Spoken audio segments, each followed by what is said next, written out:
Je lis du livre de Daniel, chapitre 6, au verset 2, ce qui suit.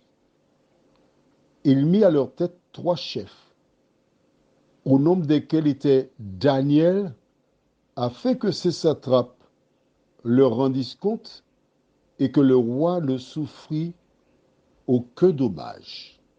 Prions.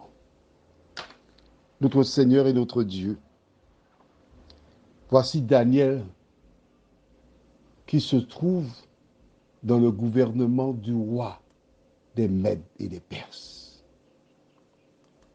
Seigneur, il est surprenant de voir l'ascension de cet homme. Alors que nous allons méditer sur cette référence, que ton esprit continue de nous diriger, nous t'en prions, au nom de Jésus. Amen. Rappelle-toi, Daniel est arrivé comme un esclave en Babylone. Sa fidélité à Dieu,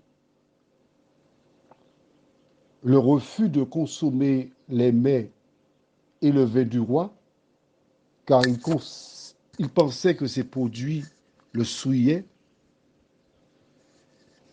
il avait recours à la prière.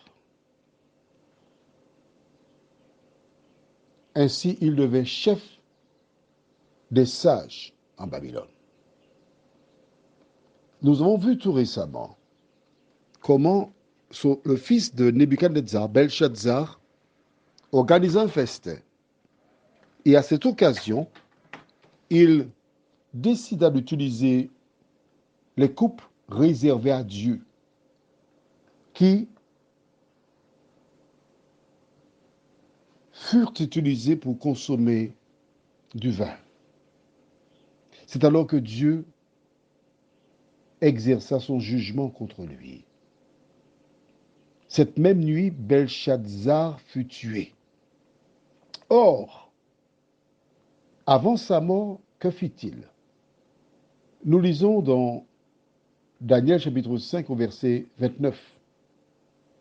Aussitôt, Belshazzar donna des ordres et l'on revêtit Daniel de pourpre.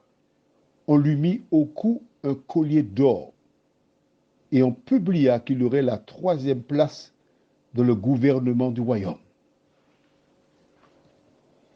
Alors, on va faire un petit récapitulatif. Daniel est le chef des sages sous Nebuchadnezzar. Pour des raisons que nous ignorons, il disparaît de la scène politique quand Belshazzar devient roi.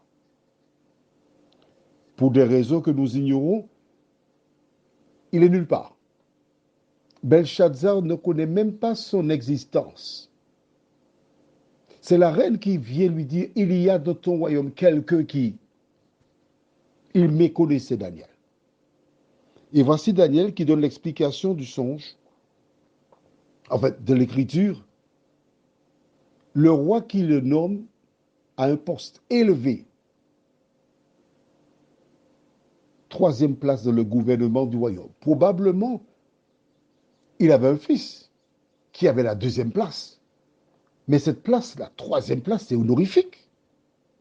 Dans le gouvernement de Belshazzar que Darius met à mort, et Darius récupère Daniel pour le mettre dans son gouvernement.